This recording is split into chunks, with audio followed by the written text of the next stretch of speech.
নমস্কার বন্ধুরা, good morning. আমি পিউ, আমার ছোট্ট সংসার নতুন আর একটি ব্লগে তোমাদের অনেক অনেক ওয়েলকাম আর অনেক অনেক ভালোবাসা। তো বন্ধুরা, সবাই কেমন আছো? আশা করছি যে সবাই ভালো আছো, সুস্থ আছো। আর এইদিকে আমরাও না বেশ ভালো আছি। আর আজকের দিনটি হচ্ছে বন্ধুরা ওই দিয়ে মঙ্গলবার। তোমাদের সাথে নিয়ে কিন্তু এই সকাল সকাল ভিডিওটা স্টার্ট করে দিলাম। আই হোপ বন্ধুরা ভিডিওটা তোমাদের ভালো লাগবে। তো আমার সঙ্গে অবশ্যই থাকো আর স্কিপ না করে পুরো ভিডিওটা ওয়াচ করো, ঠিক আছে? তো যেমন বললাম, আজকে হচ্ছে মঙ্গলবার আর মাম্মা রোজ দিন এটিএমে তো স্কুল চলে যায়। আজকেও যথারীতি চলে গেছে স্কুলে। তারপরে কিন্তু আমি বিছানাপত্র সব গুছিয়ে নিয়ে ব্রাশ ট্রাশ করে নিয়ে এই যে, আর ওই যে কালকে বিছানা চাদর বালিশ কাভার ওই ঘরে বিছানা চাদর যে তুলেছি, তোমাদের তো আগেই বলেছি কালকে যে আমি আজকে ধোবো না, কালকে ধোবো, মানে আজকের কথা বলেছি। আর যেমনি কথা তেমনি কাজ। আর এই যে দেখো, আমি এখন কিন্তু ভিজিয়ে রেখে দেবো। আর একটা চাদরই ধুচ্ছি, বালিশ কাভারগুলো ধুচ্ছি। আর ওপরে দেখতে পাচ্ছ একটা নাইটি ঝুলছে, যেটা নাকি আমি রাতে ছেড়ে রেখেছিলাম। আর এই যে এটা এখন যেটা আমি পরে রয়েছি বাসিটা, সেটাও কিন্তু আমি পরে একবারে সব ধুয়ে নিব। তো এখন ওই নাইটিগুলো সব ভিজিয়ে দেবো। আর সেটা ভেজাচ্ছি না কেন, কারণ নতুন তো। আর ওই দেখেছিলে কালকে নতুন নাইটিটা পরেছিলাম। আর গ্রিন কালারের কালারটা দেখবে, বেগুনি গ্রিন এগুলো একটু কালার বের হয়, তো সেই কারণে আমি আলাদাই রেখেছি। নয়তো চাদরটাকে না খারাপ করে দিয়ে, জানো তো, বাজে লাগবে দেখতে পরে। তো বন্ধুরা, আজকে বিছানাপত্র গুছিয়ে ফেলেছি, তারপর তোমাদের সঙ্গে শেয়ার করলাম। আজকে একটু না মামা লেট হয়ে গেছে, সে কারণে তোমাদের সঙ্গে এগুলো কিছু শেয়ার করলাম না। ওই মামাকে পাঠিয়ে দিয়ে ঝটপট করে এসে বিছানা আজ একটু রেডি দিয়েছি। তো চলো, আজকেও না ভীষণ গরম, যে করবো সারাদিন। তো বন্ধুরা, দেখলেই জামা কাপড় ভিজিয়ে এলাম আর ব্রাশ করে এলাম। এখন জাস্ট একটু বসবো, বেশি বসবো না, আজকে কাজ রয়েছে রান্নার। বাঁধাকপি তো, বাঁধাকপি সেদ্ধ করতে হবে, কচুরলতি করবো, সেদ্ধ করতে হবে, তার জন্য টাইমটাও লাগবে। সে কারণে বেশিক্ষণ শোবো না, জাস্ট আধ ঘন্টার মতন। ধরো এখন বাজে কটা, এখন বাজে ওই 6:45, ঠিক আছে, 7:30 পর্যন্ত। আর দেখলে জামা কাপড় ভিজালাম, সেগুলো ধোবো, একটু টাইম লাগবে সে কারণে। আর আজকে এই যে বিছানাপত্র আগেই গুছিয়ে ফেলেছি, সেটা তোমাদের সঙ্গে শেয়ার করলাম না, ঠিক আছে? বলো কী কী শেয়ার করতে পারবো জানি না আজকেও, কারণ আজকেও দেখছি যে সকাল থেকে একদম খা পরিমাণের রোদ, মানে চরম লেভেলের গরম হয়তো আজকে থাকবে। তো চলো, পরে আবার কথা হচ্ছে, ঠিক আছে? আর এদিকে যেমনি কথা বলা আর তেমনি হচ্ছে আমার কাজ শুরু। তো তারপরে কিছুক্ষণ রেস্ট করে কিন্তু স্নান টান সেরে নিয়ে এই যে আমি চলে এসেছিলাম। জামা কাপড়গুলো তো অবশ্যই ধুয়েছি, রোদেও দিয়েছি। আর তারপরে চলে এসেছি কিন্তু রান্নাঘর এখন আসা মানেই রান্না শুরু সকাল থেকেই। তো চলো ঝটপট করে রান্নাটা সেরে নিই। আর তার আগে এখন একটু এগুলো গুছিয়ে নিই, বাসনপত্রগুলো। আর জানো তো বন্ধুরা, আজকে বলতে পারো ওয়েদারটা ভীষণ সুন্দর। রোদ যদিও বা এখন উঠেছে, একটু আগে মানে সকালের দিকটা একটু মেঘলা মেঘলাই ছিল। আর এখন রোদটা দেখতে পাচ্ছ, ভালোই হলো, জামা কাপড়গুলো আমার শুকিয়ে যাবে। আর সকাল থেকেই বেশ হাওয়া দিচ্ছে, আর এখনও বাইরে হাওয়া হয়ে যাচ্ছে। আর জানো তো, এত হাওয়া থাকা সত্ত্বেও কিন্তু বিন্দু মাত্র গরমটা কমেনি, জানো তো। যেমন গরম ঠিক তেমনটাই রয়েছে। এত হাওয়া হচ্ছে তবু একটু মানে কম হচ্ছে না। আর তোমাদের সাথে কথা বলতে বলতে এদিকে কিন্তু আমি চালটা মেপে নিলাম। চলো ভাতটা কিন্তু বসিয়ে দেবো। আর আর জানো তো বন্ধুরা, ওই দুপুরের পরে পরে ধরো ওই 2:45-3টে নাগাদ হবে, বৃষ্টি হয়েছিল, জানো তো। আমি জাস্ট ঘরে একটু বিছানাতে গড়াগড়ি খাচ্ছিলাম, যেহেতু এত গরম না, ফ্যানের তলায় না বসলেই নয়। তাই ভাবছি যে এত তাড়াতাড়ি স্নানটা করে কি করব, আর একটু পরে করি। সকালে যেহেতু একবার করে নিয়েছি, সেহেতু ভেবেছি যে একটু পরে করি। আর ওই কথা বলতে না বলতে বাইরে তাকিয়ে দেখছি যে বাইরে কি পরিমাণে মেঘ ধেয়ে আসছে, মানে এক্ষুনি নামলো বলে বৃষ্টি, ওরকম একটা ব্যাপার। ওই দেখে আমি মানে ঝটপট করে স্নান করতে চলে গেছিলাম। আর বলতে নেই, একদম ভাগ্যটা এত ভালো যে আমি জাস্ট ঠাকুরের জলটা নিয়ে বাইরে থেকে ঘরে ঢুকেছি। আর তৎক্ষণাৎই একদম এমন ঝপঝপ করে বৃষ্টি না নামলো না, কি বলবো। তখন যদি আমি বাইরে যেতাম পুরোই ভিজে যেতাম। তো যাই হোক, যা করে ঠাকুর মঙ্গলের জন্যই করে, ভিজতে হয়নি আর কি আমাকে। কিন্তু বৃষ্টিটা বেশিক্ষণ হয়নি, জানো তো। মুষলধারে ধরো ওই 10 মিনিটের মতন হলো, তারপরে কিন্তু আবার যেরকম সেরকম হয়ে গেল, মানে রোদ উঠে গেল আবার। আর দেখলে এই যে ভাতটা বসিয়ে দিলাম, আর এখন কিন্তু চা খাওয়ার পালা বন্ধুরা। আর বাঁধাকপিটা এই ফাঁকে কিন্তু আমি ধুয়ে নিলাম কথা বলতে বলতে তোমাদের সঙ্গে। আর দেখবে এখনকার মানে এই সিজনের অফ সিজনে বাঁধাকপিগুলো একটু সেদ্ধ করে না খেলে না বাঁধাকপি একটুও টেস্ট হয় না, বরং ওই একটা কেমন ভক্সা গন্ধ করে, সেই গন্ধটাও কিন্তু থেকে যায়, ভালো লাগে না কিন্তু ওরকম খেতে। যদিও বা আমি মাছের মাথা দিয়ে করব, তবুও আমি কিন্তু সেদ্ধ করেই নিব। মাছের মাথা দিলে দেখবে একটু কিন্তু নরম হয়ে আসে, ঠিক আছে, কিন্তু তা সত্ত্বেও আমি সেদ্ধ করে নিই। বলতে গেলে আমি সিজন যখন থাকে তখনও কিন্তু আমি এরকম সেদ্ধ করেই খাই, আমার ভালো লাগে না, নয়তো ওই বাঁধাকপির একটা উগ্র গন্ধ থাকে না, সেটা আমার একদম পছন্দ না। আর এইদিকে বাঁধাকপি তো রান্না করে ফেলেছি, আর এইদিকে এই যে কচুরলতির জন্য রেখেছি একটু মাছের মাথা, আর বেশি করে একটু রসুন দিয়ে করবো। আর ডালটা আগে করে ফেলেছি, সেগুলো তোমাদের সঙ্গে শেয়ার করিনি, তো চলো দেখিয়ে দিলাম। আর এই যে দেখো কতগুলো রসুন দিলাম দেখলে। আর দেখবে ওই কচু বাটা আর এই যে যেরকম কচুরলতি, এগুলোর মধ্যে যদি একটু রসুনটা বেশি দেওয়া যায়, লঙ্কাটা বেশি দেওয়া যায়, খেতে দুর্দান্ত লাগে, সেন্টটা এত সুন্দর রসুনে বের হয় না, তার বলার মতো নয়। চলো হাতটা ধুয়ে নিই। আর এই যে এখন তাহলে চলো কচুরলতিগুলো কিন্তু দিয়ে দিব, কারণ দেখো রসুনটা অনেকটাই ভাজা হয়ে গেছিলো। চলো এই যে দিয়ে দিলাম। আর আজকে আমি ভেবেই রেখেছিলাম বেশি ওই মাখো মাখো একটা হয় যে করি সবসময়, আমি ওর সেটা করবো না, আমি ভেবেছি আজকে একটু ঝরঝরা করে কচুরলতিটা করব। আর এদিকে দেখতে পাচ্ছ কাঁঠালের দানাও কিন্তু দিয়েছি। এরকম করে তোমরা কারা কারা কচুরলতি খাও অবশ্যই জানিও। আমার খুব ভালো লাগে কচুরলতি, তুমি শুটকি চিংড়ি দিয়ে বলো, বা এরকম মাছের মাথা দিয়ে বলো, বা এমনি জ্যান্ত চিংড়ি দিয়ে, খুবই ভালো লাগে। আর এই যে ডালও করে নিয়েছিলাম, ডালটা করেছিলাম এই যে দেখো কোয়াশ দিয়ে, আর একটু কচু দিয়েছিলাম, কচুটা মানে 2 পিস ছিল, সেটা মনে হয় ভেতরেই রয়ে গেছে, দেখালাম না। আর এই হচ্ছে গিয়ে ভাত, আর এই হচ্ছে গিয়ে বাঁধাকপিটা দেখো, আর ধনেপাতাও দিয়েছিলাম পরে, যাতে আমি বাঁধাকপিটা এই সিজনটা না যত টেস্টি হয় সেইভাবেই করার চেষ্টা করি। তো বন্ধুরা চলো রান্নাটা সেরে নিই। আর আজকে যদি ওয়েদারটা সকালে খুবই গরম ছিল, এখন ওয়েদারটা একটু ভালো, কারণ এখন মেঘলা পড়েছে আর হাওয়া হচ্ছে বেশ। তো চটপট রান্নাটা সেরে নিই, ঠিক আছে, চলো তারপর কথা। তো বন্ধুরা আজকের ওয়েদারটা বেশই ভালো। আর কি বলো তো, সকালবেলা বেশ খাকা একটা রোদ উঠেছিল, তারপরে এখন মেঘলা মেঘলা। আর জানি না বৃষ্টি হলেও হতে পারে, বৃষ্টিটা একটু হওয়া দরকার, জানো তো এত গরম লাগে না, মানে থাকাই যায় না রীতিমতো। তো এখন কি বলো তো, ওয়েদারটা এত সুন্দর হয়েছে, বেশ অনেকক্ষণ থেকে মেঘলা মেঘলা, আর সুন্দর মানে হাওয়া দিচ্ছে, এই হাওয়াটা গায়ে লাগলে মানে অসম্ভব ভালো লাগে, তো ঘুম পেয়ে যায়, জানো তো। তো চলো দেখাই একটু তোমাদের ওয়েদারটা, এত সুন্দর ওয়েদার তোমাদের সঙ্গে শেয়ার করবো না সেটা হয়, চলো দেখাই। আর এই হচ্ছে গিয়ে বন্ধুরা আজকের বাইরের পরিবেশটা কতটা সুন্দর, দেখো বাইরে কি সুন্দর হাওয়া হচ্ছে, পুরো আকাশটা কিন্তু মেঘে একদম ছেয়ে ছেয়ে যাচ্ছে। বৃষ্টি নামলো বলে, আগে বললাম বৃষ্টিটা হয়েছিল, পরে তোমরা দেখবে, তোমাদের সঙ্গে শেয়ার করবো একটু পরেই। এই যে দেখো কি পরিমাণে, দেখো যদি ক্লিপ না করে দিই না সব উড়ে চলে যাবে, জানো তো। তো চলো কচুরলতিটা তো হয়ে গেছে, নামিয়ে দেবো, আর মামার পাপার ভাতগুলো বেড়ে দেবো। আর মামা পাপা তো চলে গেল আজকে না খেয়ে, কারণ ডাল হয়েছিল, ডালের সঙ্গে তো কিছু একটা লাগে, আলু সেদ্ধ দিতে ভুলে গেছি, আলু সেদ্ধ দিলে সকালে খেয়ে যেতে পারতো।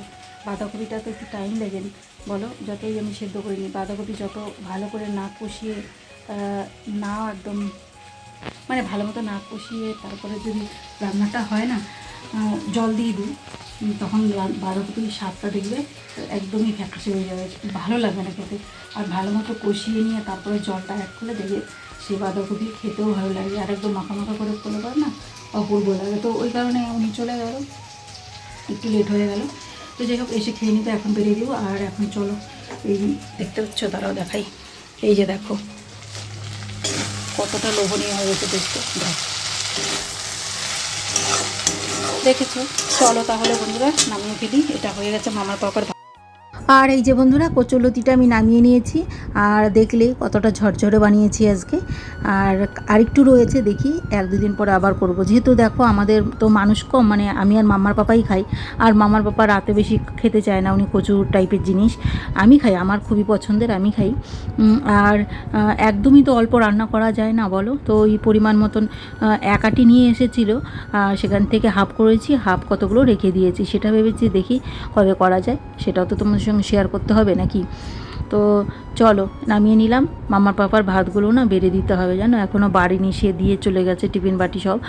তো সেগুলো বেড়ে দিয়ে তাহলে একটু শান্তি পাবো, জানো তো। আর নয়তো কখন চলে আসে, এসে দেখবে যদি না বেড়ে দিয়েছি, এ কেমন একটা ব্যাপার হয়ে যাবে বলো। যদিও বা উনি কিছু বলে না, উনি টোটালি আলাদা, একদম শান্ত টাইপের একজন লোক। আমার যতটা না রাগ বেশি, ও ততটাই ঠান্ডা, জানো তো। তো ওরকমই ও, তো কিছু আর দেখো আমাদের যারা আমরা হাউস ওয়াইফ, যারা ঘরে সবসময় থাকি, ঘরের কাজ করি, একটার পর একটা আমাদের কিন্তু করতে হয় সকাল থেকে। এই যে রান্না বাড়া হয়ে গেল, এখন মামার বাবার ভাত বেড়ে দিচ্ছি, এই একটা কাজ। তারপরে দেখো এগুলো করে একটু বসবো, মাম্মা চলে আসবে। ড্রেস খুলে দাও, ব্যাগ রাখো, ব্যাগের থেকে বই চেক করো, সব কিছু খাতাপত্র চেক করো, টিফিন খেয়েছে কি না, এভরিথিং জিনিস, চুল খুলে দাও, ক্লিপ খুলে দাও। তারপরে হচ্ছে গিয়ে হাত পা ধুয়ে আসবে তিনি, তাকে খেতে দাও। তো এগুলোও তো একটা কাজের মধ্যেই পড়ে, নাকি ছোট হোক বড় হোক সবই তো কাজ, বলো। তো সেগুলো করতে হয়, তো একটার পর একটা আছে বলো। সে কারণে ভাবি যে যতটা তাড়াতাড়ি করতে পারি। তো ওই আর কি, উনি যতক্ষণ না আসে সব আমি বেড়ে টেড়ে কিন্তু রেখে দিই। এমনকি কোনো সময় যদি বলে যায় লেবু কেটে রেখে দিও, আমি সেটাও করে রেখে দিই। কারণ কাজ মাথায় রেখে না দেখবে বসতেও ভালো লাগে না। তাই ভাবি এগুলো বেড়ে দিলে ওনারও সুবিধা, আমারও সুবিধা, উনি ঝট করে চলে যেতে পারবে, আর আমার আর বেড়ে দিতে হবে না। তখন একটা কী লাগে বলো তো, ওই ওই নাকে মুখে লেগে যায়, হ্যাপড়া দাপড়ি, কী থেকে কী করবো, ওরকম একটা ব্যাপার হয়ে যায়। সেই কারণে আমি আগের থেকে কিন্তু এরকম সুন্দর করে গুছিয়ে ওনাকে টিফিন বাটিতে ভরে দিই, ঠিক আছে। তো চলো ঝটপট করে ভরে নিই বন্ধুরা, তারপর তোমাদের সঙ্গে আবার কথা হচ্ছে।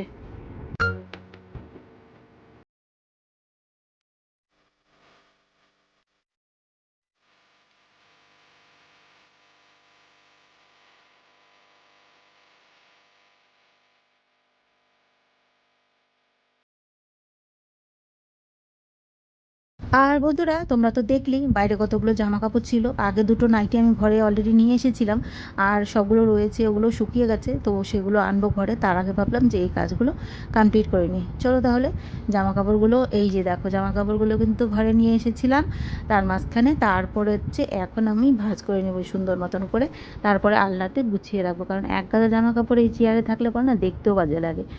আর একবার আলসি লেগে গেলে না, এখন করব তখন করব করতে করতে সেই সন্ধ্যের পরে হবে। তাই ভাবলাম এখন যখন ফাঁকাই রয়েছি, মাম্মাও টিভি দেখছে বসে বসে, তাই এই ফাঁকে ভাবলাম যে জামা কাপড়গুলোই ভাঁজ করে নিই। আর চলো ঝটপট করে ভাঁজ করি। আর এই যে বললাম নাইটিগুলো আগে নিয়ে এসেছিলাম, শুকিয়ে গেছিলো, এগুলো একটু ভেজা ভেজা ছিল বলে আমি আনিনি, তাই হাত ফাঁকা হচ্ছিল না বলে আনাও হয়নি। তো চলো, এই যে নতুন নাইটিটার কালারটা এখন বুঝতে পারছো কি না জানি না, দেখেছো গ্রিন কালার বলেছিলাম যে, মানে সচরাচর যে গ্রিনটা সবাই গ্রিন বলে সেই গ্রিন ওটা না আর কি। এটা ওই তোমাদের সেদিনও বলেছিলাম, এটা এই গ্রিনটা না আমার খুব ভালো লাগে, জানো তো। এমনি যে গ্রিনটা হয় সেটা আমাকে পরলে জাস্ট মানায় না, এটা পরলে বেশ ভালোই লাগে। তো চলো ঝটপট করে করে নিই। আর জানো তো কী বলো তো, সেই দিন তো গিয়েছিলাম, কাল দেখলে নাইটি দেখালাম তোমাদের, এই যে পরেও নিয়েছিলাম।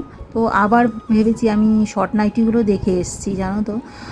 শর্ট নাইটিগুলো আবার যাব এই সানডে, হয়তো যাওয়া হবে না, কারণ এই সানডে মামার পরীক্ষা যেহেতু রয়েছে সোমবার থেকে, সেহেতু মামাকে তো পড়াতে হবে। এই সানডে না গেলেও পরের সপ্তাহতে যাব, কারণ দেখে এসেছি ছোটো ছোটো, মানে ছোটো বলছি না সরি, শর্ট নাইটিগুলো খুব সুন্দর দেখে এসেছি, জানো তো। যেমন নাইট রাতে পরার, যেমনি সকাল টাইমটা পরলাম কাজ করতে সুবিধে হয়, যেহেতু সকাল থেকে আমার দৌড়াদৌড়িটা চলে বেশি, সেহেতু ভালোই হয়। তো ভেবেছি যাব। আর বেডশিট কেনার তো সেদিন বলেছিলাম কি না তোমাদের জানি না। বেডশিট আমি যেই দোকান থেকে কিনি, যে কাকুর দোকানে গিয়ে দেখছি যে কাকুর দোকান অলরেডি বন্ধ করে ফেলেছে। তো মামার পাপা আবার বললো, তখন আর কি বিধান মার্কেটে ওই আমার জিনিসপত্র নিচ্ছিলাম, মানে হকাস কর্নার থেকে তো আমি নাইটিগুলো কিনেছি, কিন্তু আমার ইনার ওয়্যারগুলো না বিধান মার্কেট থেকে নেওয়া। তো সেখানে গিয়ে মামার পাপা যে বলছে যে আবার যাবে কি হকাস কর্নারে। তো আমি বললাম না, এখন আর হকাস কর্নারে যাবো না, এখন না গিয়ে চলো পরের সপ্তাহে আসবো আবার। তারপরে বাড়ি এসে দেখছি যে পরের সপ্তাহে, মানে এই সপ্তাহে আর কি, মামার যেহেতু পরীক্ষা, তো যেতে পারবো না। তো যেই সপ্তাহে যাবো তোমাদের সঙ্গে একটা ভাবছি ব্লগ শেয়ার করবো, ঠিক আছে। চলো, এই যে কথা বলতে বলতে সুন্দর করে নাইটিগুলো কিন্তু গুছিয়ে নিলাম। আর এই যে দেখতে পাচ্ছ তো কত নাইটি, আমার এরকম না থাকলে জাস্ট পোষায় না। আমি তোমাদের একদিন আলমারিতে আমার দেখাবো, আমি সুন্দর করে গুছিয়ে রেখেছি কতগুলো। আর তোমাদের আগের দিনও বলেছিলাম আমি না অন্য কিছুতে কমফোর্টেবল না, জানো তো, খুব নাইটিতে কমফোর্টেবল, তাই জন্য নাইটি কেনার একটু নেশাটা বসেছে। এত সুন্দর একটা ওয়েদার, কি হাওয়া, দেখো কি মজা লাগছে। মানে এখনো পর্যন্ত আমি মাত্রই পুরো মেঘ ঘনিয়ে এসেছিল, আর ওই দেখে আমি তাড়াতাড়ি স্নান করতে গিয়েছিলাম। ঠাকুরের জল আনতে না আনতে বৃষ্টিটা চলে এলো, আর দারুণ সুন্দর একটা ঠান্ডা ঠান্ডা ওয়েদার, আর যা প্রচণ্ড পরিমাণে হাওয়া দিচ্ছে না, কি আর বলবো। আর এদিকে আমাকে দেখতে পাচ্ছ, না চিরুনি করেছি, না সিঁদুর পরেছি, না ক্রিম লাগিয়েছি, কিচ্ছু না, জাস্ট পুজো দিয়ে বেরোলাম। আর ভাবলাম কেননা তোমাদের সঙ্গে এটা শেয়ার করি একটু। আর কি বলো তো, আমার একটু আগে যখন কথা বলছিলাম দেখলি তো কতটা পরিমাণে বৃষ্টি হচ্ছিল, আর এখন দেখো মানে সেকেন্ডেই একদম চেঞ্জ হয়ে যায়, এই যে ট্যাপ ট্যাপ করে এখন পড়ছে। তো চলো বন্ধুরা, এখন একটু চিরুনি টিরুনি করে নিই, ক্রিম টিম লাগিয়ে নিই, ঠিক আছে। এখন যদিও বা একটু গরম কম লাগছে, আর দেখলে কি পরিমাণে এখনও দেখতে পাচ্ছ, এই যে দেখো, দেখেছো পর্দাগুলো কীভাবে নড়ে, দেখো। যখন ছিলাম, যখন আর কি পুজো দিচ্ছিলাম, কি বলবো, পর্দা এতটা এই বারান্দার পর্দাগুলো এতটা উঁচুতে উঠে যাচ্ছিলো, মানে এত হাওয়া হচ্ছিলো, ভালো লাগছিল। আর বৃষ্টিটা যদিও এখন কমে গেল, ঝিরিঝিরি হচ্ছে, জানি না হবে কি না, যদিও বা এতক্ষণ মুষলধারে হলো, তোমরা শুনলে সেটা। তারপরে এখন আমি মাথা টাথা আঁচড়ে সিঁদুর টিঁদুর পরে ক্রিম টিম মেখে এসে পড়েছি, আর ভাতটাও বসিয়ে দিয়েছি। এদিকে আজকে না মেয়েটার আমার অসুবিধা হয়ে গেছে, কেন বলো তো? কারণ মাম্মা আজকে টিভি দেখতে পাচ্ছে না। আমি তো মোবাইল দেখতে পাচ্ছি, কিন্তু ও টিভি দেখতে পাচ্ছে না। ও জানে মোবাইলে একটু আমি কাজ করি, সেই কারণে একটু লেটে মোবাইলটা দিব। মেয়েটা না স্নান করে এসে দেখছি, স্নান করে এসে ও বললো, মা আমি একটু চুলটা শুকিয়ে নিই। ও আমি যেভাবে শুয়ে ওইভাবে না শুয়ে চুলটা শুকাচ্ছিল। আমি এই ঘরে এসে একটু ভিডিওটা পোস্ট করছিলাম, মানে 5 মিনিটের মতন, গিয়ে দেখছি মেয়েটা আমার ঘুমিয়ে পড়েছে, জানো তো। খারাপও লাগছিল, সেই সকাল থেকে বেচারা স্কুল থেকে আসার পর থেকে একবারও টিভি দেখতে পারিনি। ওয়াইফাইয়ে কোনো প্রবলেম দিচ্ছে না, টিভিতেও কোনো প্রবলেম দিচ্ছে না, রিমোটটা আজকে কেন জানি না চলছেই না, মানে ব্যাটারিগুলো বের করে তারপরে আবার লাগালাম। তারপর মামার পাপা বললো এরকম এরকম করে লাগাও, তবুও যেন হচ্ছে না, জানো তো। এই প্রবলেমটার জন্য না ভালো লাগছে না। মেয়েটা এখন উঠে মেয়ে হচ্ছে কী করবো বলো তো, মোবাইল দেখবে, কারণ ও সারাদিনে দেখেনি, ওই কারণে আজকে বলতে পারো মানে। তো বাচ্চা বন্ধুরা এই যে ফ্যান এলো দেখলে, দৌড়ে গিয়ে নামালাম। আর যখন দেখবে কাছে দাঁড়িয়ে থাকবে তখন ফ্যানা আসবে না, ঠিক আছে। আর একটু দূরে গেলেই তখন ফ্যানা চলে আসবে। দুধেরও সেম কেস হয়, যখন দাঁড়িয়ে থাকবো ফ্যানা আসবে না, একটু জাস্ট একটু চোখের আড়াল হলো ব্যাস ফ্যানা এসে পুরো ল্যাটাপ্যাটা হয়ে যায়। বাসনটা তো মানে জানোই তাই হয়। তো যাই হোক, আর কথা বাড়াচ্ছি না বন্ধুরা। তো মাম্মাকে তো খেতে দিতে হবে, কারণ মাম্মা ঘুমিয়ে আছে। আর ডাকবো ভাতটা হলেই মামাকে ডেকে ভাতটা দিব, তখন মোবাইল দেখবে। তো চলো বন্ধুরা, আর কথা বলছি না, আর ভিডিও লং করছি না, এখানেই আজকে ভিডিওটা এন্ড করছি। তো টাটা, ভালো থেকো সবাই।